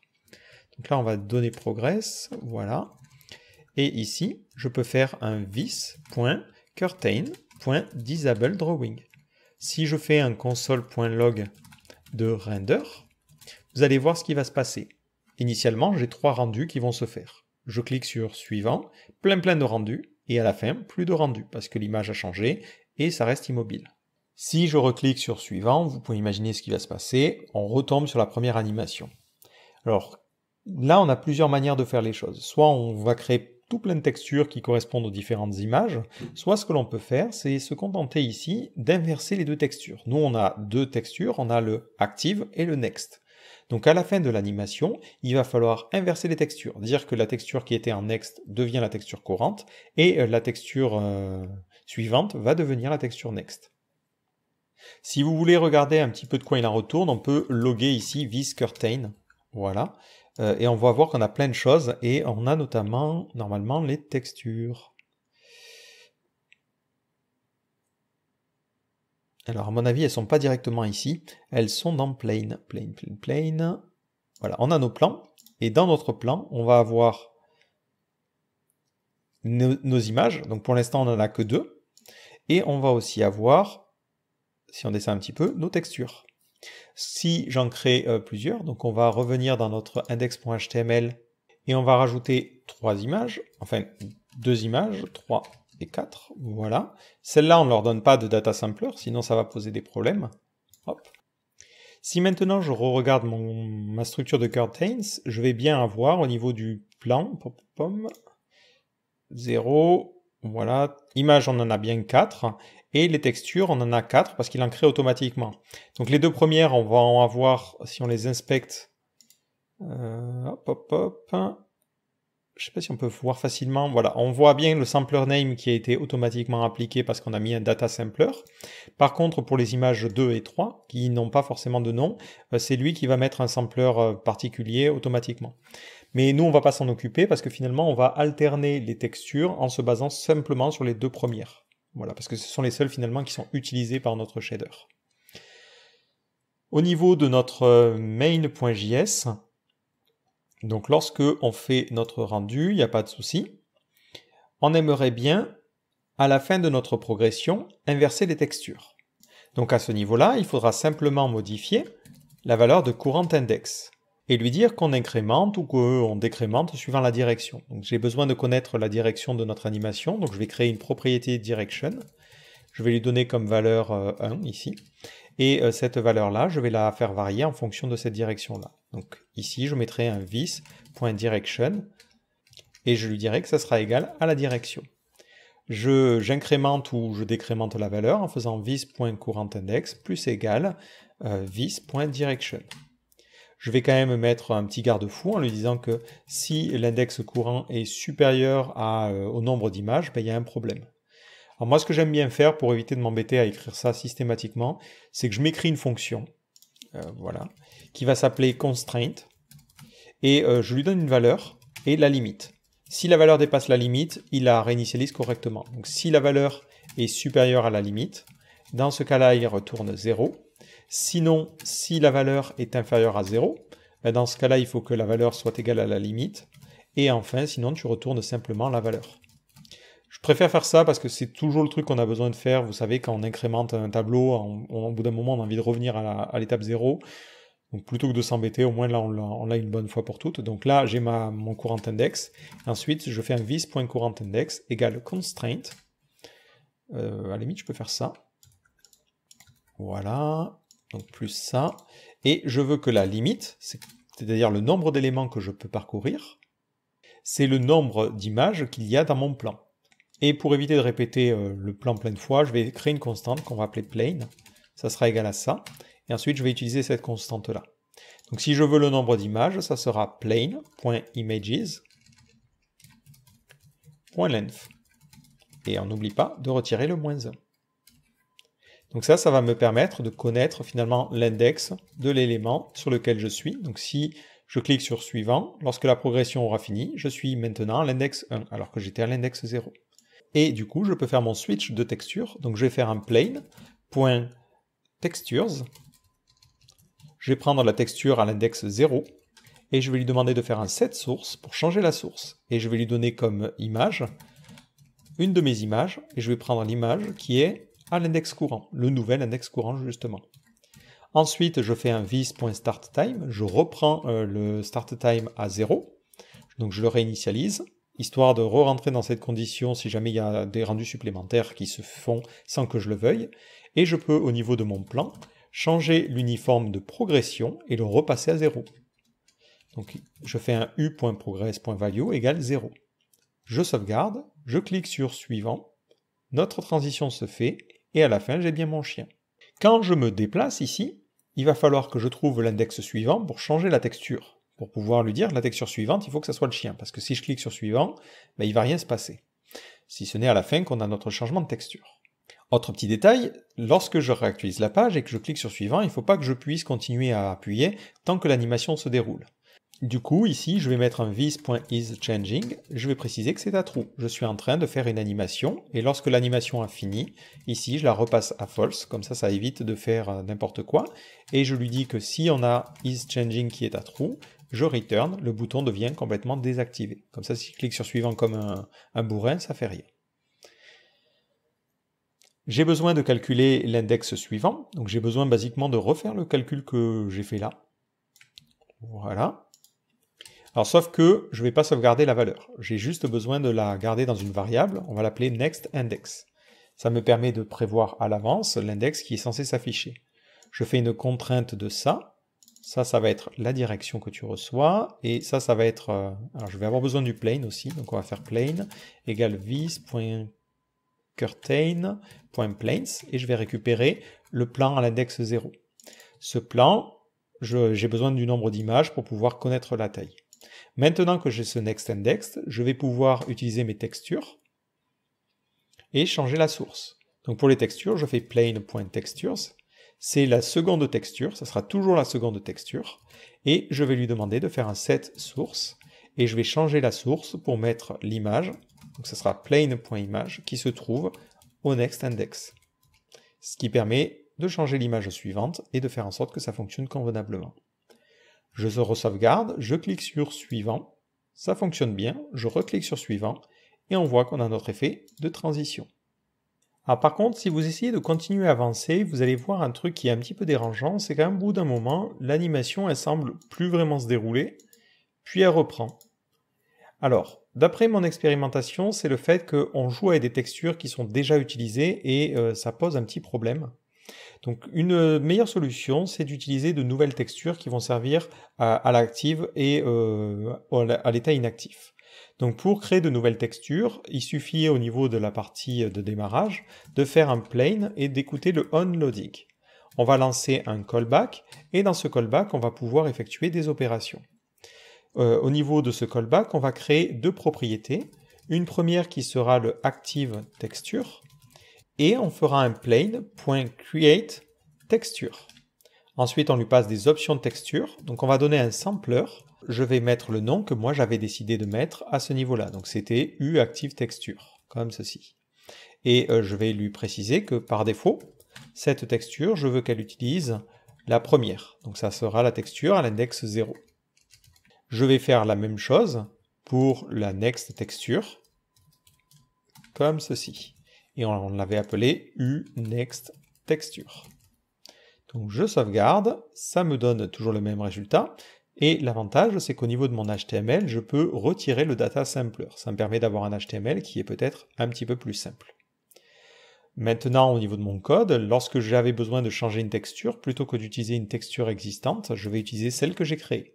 Donc là, ce que je souhaite changer, c'est l'active texture. Là, ce que je souhaite changer, c'est la next texture. Et c'est tout ce que j'ai besoin de changer dans mon code. Je re-sauvegarde, je clique sur suivant, j'ai bien mon effet de transition, je continue, et là, ça boucle convenablement. Voilà, donc c'est mieux de créer une nouvelle texture plutôt que d'essayer, comme je l'ai fait, d'écraser une texture. Je voulais vous montrer ce bug parce que je l'ai eu et j'ai cherché pas mal de temps, et en fait, il faut manuellement créer ces deux nouvelles textures. N'hésitez pas à documenter les choses, donc on va documenter ces deux nouvelles propriétés, parce qu'elles n'existent pas vraiment dans la doc. Donc ça sera texture ou nul, et ça, ce sera un texture nul. Donc ça s'appellera next texture. Et ensuite, on a active texture. On a quasiment fini notre effet. Vous voyez que c'est pas si compliqué que ça. La seule chose qui nous reste à faire, c'est l'effet précédent. Quand je clique sur précédent, ça fonctionne convenablement. Je reviens bien sur l'image précédente. Mais par contre, c'est pas très clair visuellement. Il faudrait que j'envoie la direction comme une uniforme. Donc je vais renvoyer une uniforme supplémentaire que je vais appeler direction et qui me permettra de connaître la direction de mon animation. Cette uniforme, je vais l'appeler uDirection, comme ceci. Ça sera un flottant qui aura comme valeur 0, on s'en fiche complètement au début. Et ensuite, cette valeur-là, quoique on va mettre 1, histoire de garder au moins une valeur initiale qui est à peu près cohérente. Et cette valeur-là, je vais la changer au moment de déplacer. Donc lorsque je change cette valeur de direction, je change aussi la valeur de l'uniforme. Donc au niveau de mon plan, je vais prendre mon uniforme qui s'appelle uDirection et je vais lui dire que ça sera direction. Donc ça sera une valeur qui sera comprise entre -1 et 1. Je vais revenir au niveau de mon shader, donc au niveau de mon index.html, et je vais redébugger avec le shader blanc. Donc moi ce qui m'intéresse, c'est la valeur finalement de mon dégradé. Si je veux changer le format de mon effet d'animation, ce qu'il faut que je change, c'est la direction de mon dégradé, basiquement. Donc si je fais suivant, hop, il me sort une petite erreur. Pourtant, gradient, c'est bien un vecteur 3. Non, il n'arrive pas à lire ça. Oui, encore une fois, j'ai dû faire l'erreur d'oublier de mettre value. Voilà. Donc si je fais ça, j'ai bien ma zone en blanche. Mais quand je suis dans l'autre sens, il faudrait que cette zone, elle commence en bas. Alors comment on peut inverser ça? La solution qui me semble la plus judicieuse à mon sens, c'est de modifier la position de mon centre et de calculer la distance complètement différemment. Donc au niveau de mon index.html, au niveau de ce système-là, mon gradient, je lui passais un centre. Et je lui calculais le centre de cette manière-là. Donc ici, je vais créer un vecteur 2. Je savais plus ce que c'était. Oui, c'était un vecteur 2 qui va s'appeler center. Voilà. On dirait que j'ai oublié des parenthèses, ou c'est moi. Ou j'ai oublié juste un point virgule et il râle. Non, j'ai vraiment oublié des parenthèses. Hop, comme ceci. Là, ça devrait être mieux. Et là, c'est le centre. On va juste vérifier que j'ai pas tout cassé. Et bingo! J'ai tout flingué. Alors, on revient. Hop, hop, hop. Je vais tout prendre. Ah oui, voilà, c'est ça que je veux. En fait, moi, c'est vraiment cette valeur-là. C'est center qui m'intéresse. Et center, ça va être un vecteur 2 que je vais mettre ici. Donc, si je clique sur suivant, ça fonctionne bien. Si maintenant je veux déplacer ce centre, ce qu'il faut que je fasse, c'est basiquement de lui dire que center sera égal à center, auquel je rajoute un vecteur 2. Et par exemple, si je le décale un peu vers le bas, on va mettre 0,5, comme ceci, et 0 en x. On ne va pas le déplacer en x pour l'instant. Si je fais... Ah, il y a un petit point virgule qui manque. Si je fais suivant, on voit qu'il est plus haut. Si je fais moins 0,5, il va être plus bas. Ce moins 0,5, c'était juste une valeur arbitraire, mais il faut que je me base justement sur la résolution qui est normalisée. Si je veux le placer complètement en bas, il faut que je lui dise de faire un moins normalized.y. Je clique sur suivant et ça apparaît vraiment en bas. Et là, il faudrait que je fasse un moins normalized.x. Donc si je lui demande de faire un normalized -1, multiplié par moins 1, comme ceci, ça me permettra d'avoir quelque chose de différent. Et par contre, si je ne veux pas bouger le centre, il faudrait multiplier par 0. Donc le souci, c'est que moi, la direction que je lui envoie, c'est quelque chose qui est compris entre 1 et moins 1. Donc il faudrait que le 1 devienne 0 et le moins 1 devienne moins 1. Donc il va falloir transformer un peu ça. Donc je vais créer un nouvel uniforme ici, qui est donc un float, qui s'appelle uDirection, qui prend une valeur entre 1 et moins 1. Donc cette valeur-là, je vais la multiplier par 0,5 et retrancher 0,5. Et ça me permettra d'avoir le décalage du centre. Et ici, plutôt que de mettre 0, je vais lui demander de faire un uDirection multiplié par 0,5. Et cette fois-ci, au lieu d'ajouter 0,5, je fais moins 0,5. Voilà. Et là, si je clique sur suivant, ça marche comme ça. Et si je clique sur précédent, ça marche comme ça. Si j'enlève ma partie gradient qui me sert à tester, je peux maintenant avoir cet effet-là dans un sens et dans l'autre. J'ai juste perdu l'image temporairement, mais voilà comment ça peut fonctionner. Ce que vous pouvez faire, vous pouvez un petit peu jouer avec cet effet, hein. C'est vraiment l'intérêt que vont avoir les shaders, c'est que vous pouvez facilement rajouter et changer des paramètres, mais on peut s'imaginer que notre gradient ici, alors peut-être on le fait dans une autre ligne parce que sinon ça devient un peu compliqué, mais on rajoute un smooth step, et on lui dit entre 0,2 et 0,6 du dégradé. Et là, ça va me donner un dégradé qui est un petit peu plus net. Et si j'applique ce dégradé à mon système de dimensionnement, hop, ça me donne un effet complètement différent. Concrètement, je l'aime pas forcément très bien cet effet-là, mais voilà, vous pouvez un petit peu jouer sur ça pour donner des effets complètement différents à votre animation. Si vous voulez créer plus de carrés, il vous suffit simplement de modifier la partie tiling. Alors, que je me souvienne où est-ce que je l'ai mise. C'était là. On avait 10 carrés. Si vous voulez en mettre beaucoup plus, vous multipliez par... Alors, on va mettre 40. Hop. Et ça fait ça. Ouais, 40, ça fait un effet un peu bizarre quand même. Je vous avouerai que c'est pas tip top. J'aime bien avec des carrés un petit peu plus gros. Voilà. Ouais. Ah, comme ça, c'est pas mal. Autre petite chose, c'est que vous pouvez aussi jouer sur la manière de prélever les pixels. Quand je prélève un pixel sur la texture suivante, j'utilise justement les coordonnées. Donc c'était ce que l'on avait à ce niveau-là. Ça d'ailleurs, on va le déplacer. Voilà, on va le déplacer ici. Ça n'a pas d'importance, hein, vous pouvez vraiment placer où vous voulez. Et ça change absolument rien. On a toujours notre effet. Sauf que sur la texture suivante, je vais lui dire plutôt que de prélever directement le bon pixel, les bonnes coordonnées, je vais les décaler légèrement. Donc ces coordonnées-là, je vais les sauvegarder dans une variable qui est donc un vecteur2. Alors ça va être next texture chord. Et c'est plutôt les coordonnées de ça que je veux modifier, hein. C'est vraiment les coordonnées de la texture suivante. La texture active, on va vraiment pas la changer. Voilà. Et je lui dis, ça va être le variant v next texture chord. Et je lui dis après, j'aimerais bien que la position en Y, tu l'incrémentes un petit peu. Et je vais l'incrémenter par exemple de 0,02. Qu'est-ce qui va se passer si je fais ça? Hop, on va avoir notre chien, alors c'est pas très visible, mais il va être tout décalé, parce que finalement on est en train de prélever les pixels de manière complètement différente. Et il faut effectivement que je l'utilise ensuite, ces coordonnées-là. Voilà, on voit que notre chien est complètement déplacé. Ce que l'on peut faire, c'est plutôt que de les déplacer volontairement tous de 0,2, les déplacer en fonction du dégradé. Donc là, on va utiliser plutôt notre dégradé, et ce dégradé, on va le multiplier par 0,05, histoire de ne pas déplacer non plus les pixels de manière énorme. Si je clique sur suivant, on voit qu'on a un petit effet, comme si les éléments apparaissaient. Sauf que, hop, ils apparaissent un peu bizarrement, hop, et après ils disparaissent, parce que là en fait on est en train de les déplacer, alors que quand le gradient arrive à 1, il faudrait que la valeur de déplacement retombe à 0. Donc il faudrait faire ici un 1, il faudrait inverser la valeur. Ça vous allez commencer à avoir l'habitude, à ce niveau-là. Et on n'est pas obligé de le faire seulement sur Y, on peut le faire pour les deux valeurs. Et si je clique sur suivant, vous voyez qu'on a un effet en plus, comme si les pixels se déplaçaient. Et là, il faudrait peut-être faire un moins, parce qu'on aimerait bien que l'effet soit hop, comme si ça apparaissait du haut vers le bas. Ça suit un peu plus l'animation de notre dégradé. Et on peut faire la même chose, dans l'autre sens, ça va faire bizarre. Quoique. Je sais pas si j'aime pas dans l'autre sens, bon, peu importe.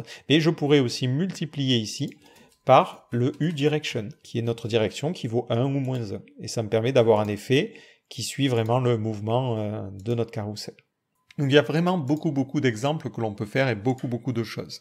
Là, par exemple, on a vraiment utilisé ce système de tiling et tout ça, mais on pourrait complètement s'en passer et garder simplement notre effet de dégradé. Alors je ne sais pas si ça va être facile de le tester, mais je peux éviter de faire ma fraction, ce qui fait que normalement ça ne change pas grand-chose, si ce n'est notre carré qui grandit. Je retire notre alpha qui va venir modifier notre carré, et je vais utiliser mon dégradé ici, simplement. Et là, hop, on a un effet, vous voyez, de dégradé, et qui est quand même très stylé, qui est très fluide, qui a une fréquence d'image qui est impeccable, et c'est un effet qu'on n'aurait pas forcément, qui ne serait pas du tout très évident à produire en CSS. Personnellement, j'avais essayé de le faire, j'ai dû utiliser un scaling avec un blur, ça a été un enfer, et ça coûte beaucoup en CPU. Le gros avantage que offre le WebGL, c'est que c'est quelque chose qui est optimisé par le GPU, qui est très adapté pour ce genre de choses, et ça évite au navigateur de se galérer à faire 3 tonnes de calcul. Il envoie tout simplement les informations au GPU, qui va faire le dessin et qui va s'occuper du reste. Et voilà comment on peut mettre en place cet effet-là. Le dernier petit truc que je vous ai fait faire, là, c'est le truc qui va pipeter les bons pixels avec un léger décalage en fonction du dégradé.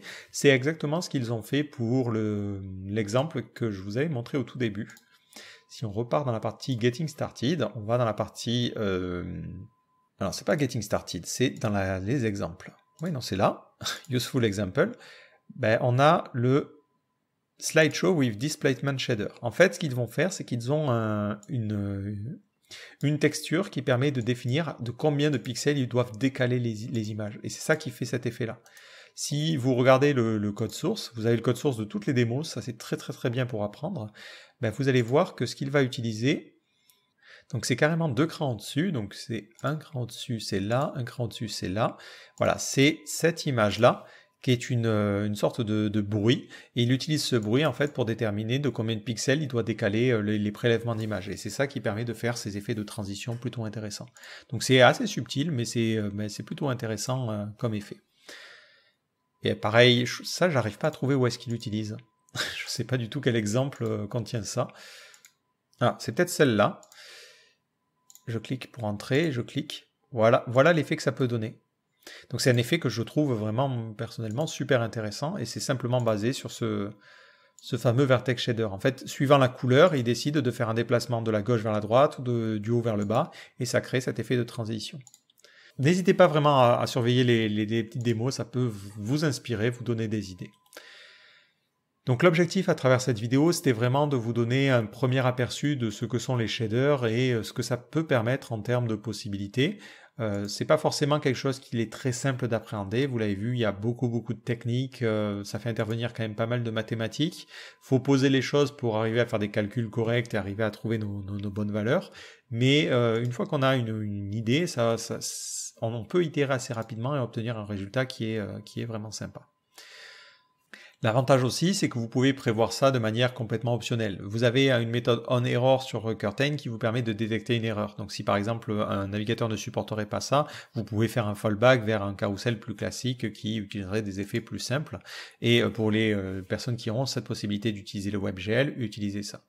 Pour vous donner peut-être un autre exemple avant de nous quitter, ça c'est ce que j'ai fait pour mon overlay Twitch, j'ai créé des systèmes de bulles un peu de lave, et pareil, ça utilise le même principe, c'est Curtain qui est en fond, et automatiquement, dès que des éléments se rapprochent, j'ai créé cet effet-là, et l'avantage c'est que ça tourne en permanence, et c'est très fluide, et ça pose pas de soucis. Voilà pour l'exemple. Donc si jamais vous avez des sites que vous voyez et vous vous dites tiens je me demande comment il a fait tel effet, est-ce que peut-être avoir des pistes pour explorer ça. Alors je suis pas forcément fan de copier-coller les choses, mais je peux vous donner peut-être des pistes à ce niveau-là. Si vous êtes intéressé par les shaders, encore une fois, n'hésitez pas à aller sur The Book of Shaders qui va vous expliquer tout ce qu'il y a à savoir, les bases, et qui va vous expliquer les choses que j'ai déjà pu présenter dans cette vidéo. Donc vous avez le shaping function qui vous explique les fonctions, vous avez plus d'explications sur les matrices, vous avez la partie patterns que j'ai utilisé notamment pour faire ce petit carré, et vous avez plein de choses super intéressantes. Donc j'espère que cette vidéo vous a plu et je vous donne rendez-vous dans une prochaine vidéo. Ciao!